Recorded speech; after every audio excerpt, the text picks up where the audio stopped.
So Uncut Gems is now in theaters. It's the latest A24 film, as well as it is a Safdie Brothers movie. They are the same guys that did Heaven Knows What, good movie, I just don't own it. And then Good Time, which is a really, really good movie. That's why I own it on Blu-ray. This is their latest movie. For those of you that don't know, this is a movie that's about a New York jeweler who must perform a high-wire act balancing business, family, and adversaries, all in the midst of a gem that, as you guessed, is uncut. This is a movie with a killer cast. You have Adam Sandler, Julia Fox, Idina Menzel, Lakeith Stanfield, Judd Hirsch, and of course, Kevin Garnett. The standouts, all of them. Honestly, all of them are great, but I will say the standouts for me personally were Adam Sandler, nailed it, his second best performance ever. And then, holy cow, let's talk about Julia Fox. She was incredible.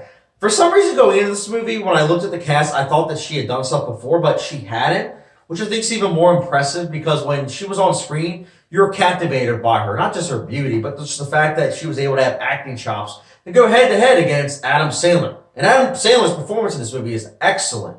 Also, Kevin Garnett was surprisingly good. I don't know if he was just being himself or if he was actually acting in character to what people perceive him to be. But I found that performance to be really good as well. Also, let's talk about the Safdie brothers. They have a unique style where they really like to make films look very grungy and like dirty, but at the same time, all the shots are really well compositioned.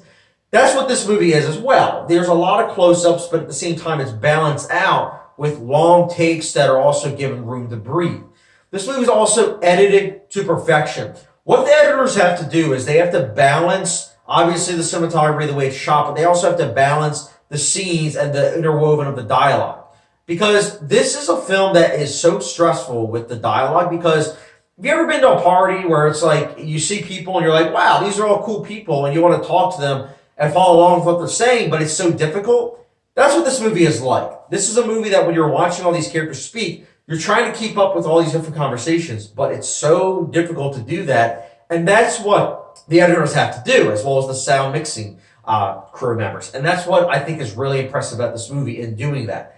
Also, it's not just impressive with the sound mixing and the editing, it's also impressive with the dialogue. The dialogue is smashingly great. I think it's not only very insightful to the characters, but also it's very darkly comical. I wasn't expecting this movie to be funny, but it honestly was. The reason why I wasn't expecting that is because the other two movies are really dark of the Safdie brothers. So this was awesome to see a movie that had some levity to it, even though, again, there are some very stressful situations that are going on, especially because the characters that you're seeing on screen, you're like, did you really just do that? Why? Why? And I think that's what makes this movie so interesting, is that you're seeing characters that we probably know and love every day. I personally know people that are like the main character in particular, and that's why for me personally, I'm like, oh, this is so stressful because I know people just like that.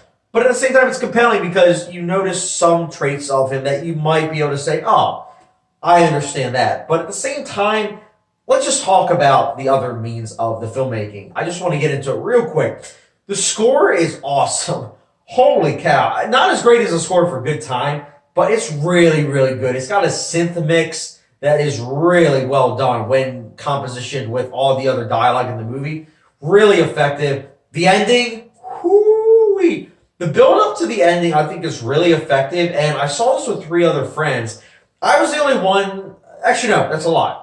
I and 2 other friends, we didn't see the ending coming. My one friend saw it coming, and he said it's because he saw the other 2 directors' movies, and I was like, I get it.